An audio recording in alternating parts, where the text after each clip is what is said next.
YouTube ಚಾನಲ್ಗೆ ತಮಗೆಲ್ಲರಿಗೂ ಸ್ವಾಗತ. ಇಂದಿನ ಪಾಠ ಸಿಂಪಲ್ ಪ್ರೆಸೆಂಟ್ ಟೆನ್ಸ್ ಅದ್ರ ಬಗ್ಗೆ ಮಾತನಾಡ್ತಾ ಇದ್ದೀನಿ. To express a habitual action, ಇದ್ರ ಬಗ್ಗೆ ಮೊದಲು ನೀವು ತಿಳ್ಕೊಬೇಕಾಗ್ತದೆ. ಎಕ್ಸ್ಪ್ರೆಸ್ ಅಂದ್ರೆ ನಮ್ಮ ಅಭಿಪ್ರಾಯವನ್ನ ವ್ಯಕ್ತಪಡಿಸ್ತಕ್ಕಂಥದ್ದು. ನಮ್ಮ ಮನಸ್ಸಿನಲ್ಲಿ ಏನು ಅಭಿಪ್ರಾಯವನ್ನ ಹೊಂದಿರ್ತೀವಿ ಅದನ್ನ ಎಕ್ಸ್ಪ್ರೆಸ್ ಮಾಡೋದಕ್ಕೆ ಅಂದ್ರೆ ಹೇಳೋದಕ್ಕೆ ಎಕ್ಸ್ಪ್ರೆಸ್ ಅಂತ ನಾವು ಹೇಳ್ತೀವಿ. ಇಲ್ಲಿ ಹ್ಯಾಬಿಚುಯಲ್ ಆಕ್ಷನ್ ಅಂತ. ಹ್ಯಾಬಿಚುಯಲ್ ಅಂದ್ರೆ ನಿಮ್ಗೆ ರೂಢಿಗತವಾಗಿ ಬಂದಂತದ್ದು, ನಮ್ಗೆ ರೂಢಿ ಮಾಡ್ಕೊಂಡ್ಬಿಟ್ಟಿರ್ತೀವಿ, ಅದೊಂದು ಹವ್ಯಾಸವಾಗಿರ್ತದೆ, ಅದನ್ನ ಹ್ಯಾಬಿಚುಯಲ್ ಅಂತ ಹೇಳ್ತೀವಿ. ಇಲ್ಲಿ ಆಕ್ಷನ್ ಅಂದ್ರೆ ನಾವು ಮಾಡುವ ಆ ಕ್ರಿಯೆಯನ್ನ ಹ್ಯಾಬಿಚುಯಲ್ ಆಕ್ಷನ್ ಅಂತೇಳಿ ನಾವು ಇಲ್ಲಿ ಕರಿಬಹುದು.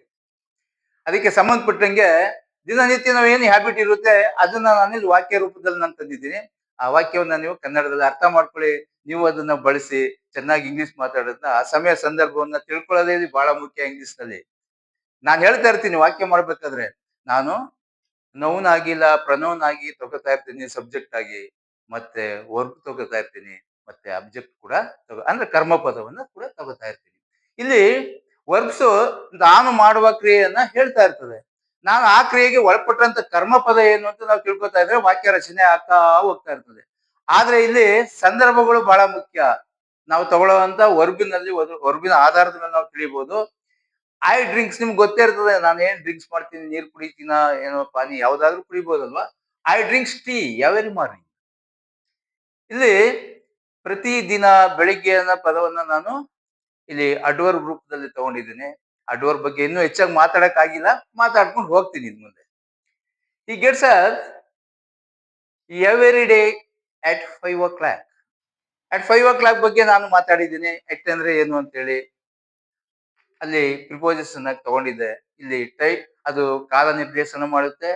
ಇವಾಗ ಕೆಲವು ವೇಳೆ ಸ್ಥಳ ನಿರ್ದೇಶನವನ್ನು ಕೂಡ ಮಾಡ್ತದೆ ಎಟ್ ಅನ್ನೋದು. ಅದ್ರ ಬಗ್ಗೆ ನಾನು ಮಾತಾಡಿದ್ದೀನಿ ಮೊದಲನೇ ಪಾಠದಲ್ಲಿ.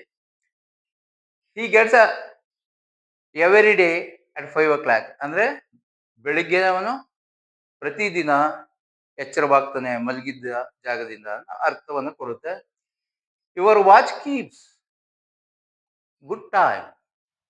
ಇಲ್ಲಿ ನೀವು ಯುವರ್ ಅನ್ನೋದನ್ನ ಪೊಸೆಸಿವ್ ಕೇಸ್ ನಾನು ಹೇಳಿದ್ದೆ ನಿಮಗೆ, ಅಬ್ಜೆಕ್ಟಿವ್ ಕೇಸ್ ಕೂಡ ಹೇಳಿದ್ದೆ. ಇಲ್ಲಿ ಪೊಸೆಸಿವ್ ಅಂದ್ರೆ ನಮ್ಮ ನಿಮ್ಮ ಅನ್ನೋ ಅರ್ಥ ಬರ್ತದೆ. ಇಲ್ಲಿ ನಿಮ್ಮ watch, your watch keeps good time. ಅದು ಕೀಪ್ಸ್ ಅನ್ನೋ ಪದ ಏನ್ ಅರ್ಥವನ್ನು ಕೊಡ್ತದೆ, ವರ್ಬ್ ಅನ್ನೋದನ್ನ ಅರ್ಥ ಮಾಡ್ಕೋಬೇಕು. ಅದು ನಿರ್ದಿಷ್ಟ ಸ್ಥಿತಿಯಲ್ಲಿ ಇರುವ ವಿಷಯವನ್ನ ಹೇಳುವಂತ ಸಂದರ್ಭದಲ್ಲಿ ಬಳಸ್ಕೊಂಡಿದ್ದೀನಿ. ಕೀಪ್ಸ್ ಬೇರೆ ಬೇರೆ ಅರ್ಥವನ್ನು ಕೊಡ್ತದೆ. ಈ ಸಂದರ್ಭ ಹೀಗಾಗಿದೆ ಅನ್ನೋದು ಮೊದಲು ನೀವು ಅರ್ಥ ಮಾಡ್ಕೋಬೇಕು. Once you start smoking it's hard to break the habit.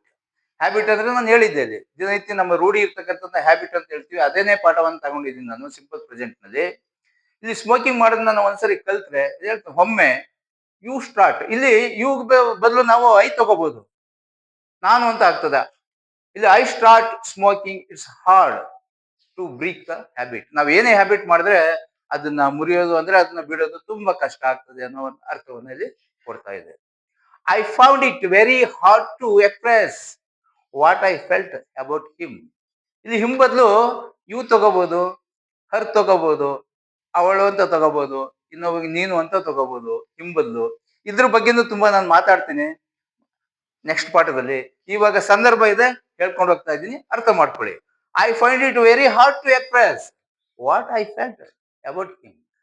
ನಮ್ಗೆ ನನ್ನ ಒಂದು ಅಭಿಪ್ರಾಯ ನಾನು ಅನ್ಕೊಂಡೆ ಒಬ್ಬನ ಬಗ್ಗೆ, ಆದ್ರೂ ಕೂಡ ಇಲ್ಲಿ it very hard to express what I felt about, ಅವನ ಬಗ್ಗೆ ನಾನು ಏನ್ ಅನ್ಕೊಂಡೋದ್ನ ಹೇಳೋದು ತುಂಬಾ ಕಷ್ಟ ಅನ್ನೋ ಅರ್ಥವನ್ನ ಇಲ್ಲಿ ಕೊಡ್ತಾ ಇದೆ.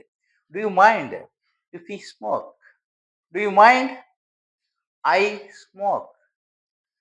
ನಾನು ಸಿಗರೇಟ್ ಸೇದಿದ್ರೆ ನಿನ್ಗೆ ಏನಾದ್ರೂ ಗೊತ್ತಾಗ್ತದ ಅನ್ನೋ ಅರ್ಥ ಬರ್ತದೆ. ಇಲ್ಲ ಅವನು ಸಿಗರೇಟ್ ಸೇದಿದ್ರೆ ನಿನ್ಗೆ ಏನಾದ್ರೂ ಗೊತ್ತಾಗಿದೆಯಾ ಅನ್ನೋ ಅರ್ಥವನ್ನು ಇಲ್ಲಿ ಪ್ರಶ್ನಾ ರೂಪದಲ್ಲಿ ತಂದಿದ್ದೀನಿ. I have only been to Delhi once. ಒಮ್ಮೆ ಅಂದ್ರೆ ಒಂದು ಸಾರಿ ನಾನು ಡೆಲ್ಲಿಗೆ ಹೋಗಿದ್ದೆ ಅನ್ನೋ ಅರ್ಥವನ್ನ ಕೊಡ್ತಾ ಇದ್ದೆ.